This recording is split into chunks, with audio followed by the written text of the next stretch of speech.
Hey guys, Coach Justin, Coach Jack. Today we're going to be talking to you about the drag factor setting on your rower. Why is the drag factor setting important? Well, if you ever get on one of these Concept 2 rowing machines, you may wonder what this little damper thing here on the side is. It goes from 1 up to 10.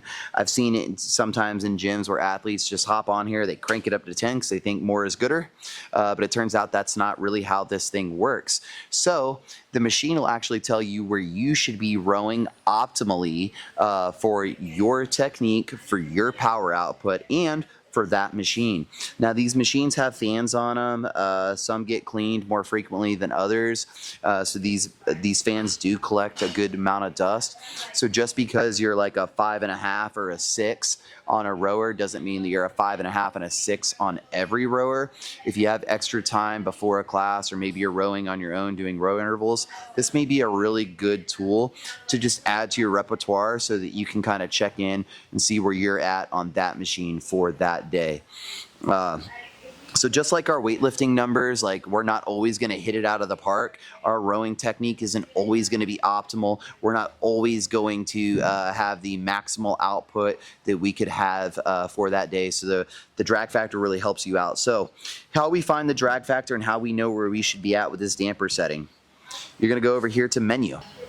You're going to click on more options. And then you're going to go up here to where it says display drag factor.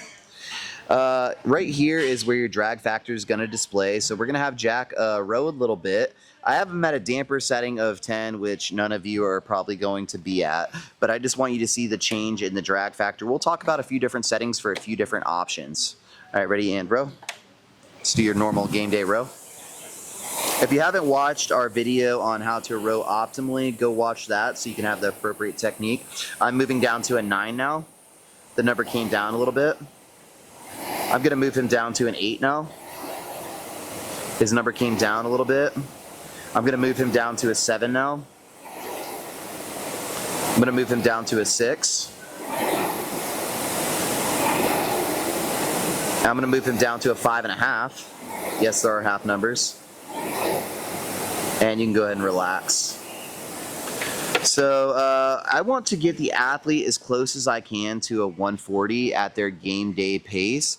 So that tells me for Jack today that he's going to be at a 5.5. Now this will vary. How do we know what that number means? All you simply have to do is go right here to where it says about drag factor, and it'll tell you.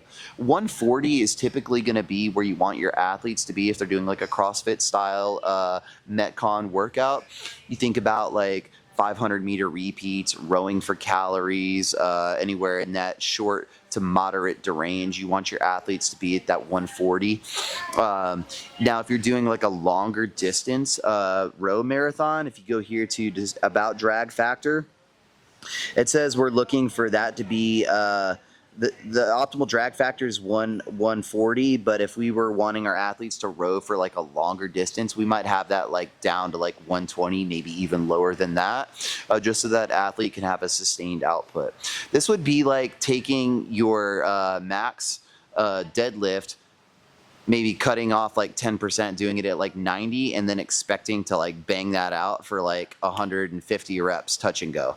If we aren't at the right damper setting, it's eventually going to pull us out of position. And even though this is just a machine, if you do something long enough in the wrong position, not only are you going to develop bad muscle recruitment patterns, but you can also injure yourself or your athletes if you don't know how to set them up for success. The drag factor literally took us about 30 seconds to set up for Jack so that he was able to do it, but now we have Jack in the right setting.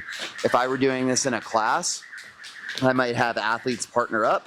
Athlete A would sit down on the rower, athlete B would incrementally go down to help find that 140, and then they would switch. And then you could find out where they're at. Now athlete B gets on the rower when it's their turn, and they can just drop it down.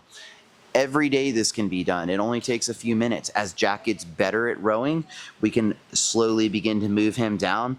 And the cool thing about a lower damper setting and being able to achieve that 140, that just means that he's able to produce more power output, but he can go longer at that because he's not working as hard against the fan. Every one of these that comes up is going to fatigue him a lot faster. So if we can move optimally at like a 4 4.5, that means that this athlete being able to do that with good stamina is going to be able to row significantly longer and faster than their competition. If you give this a shot, let us know what you think.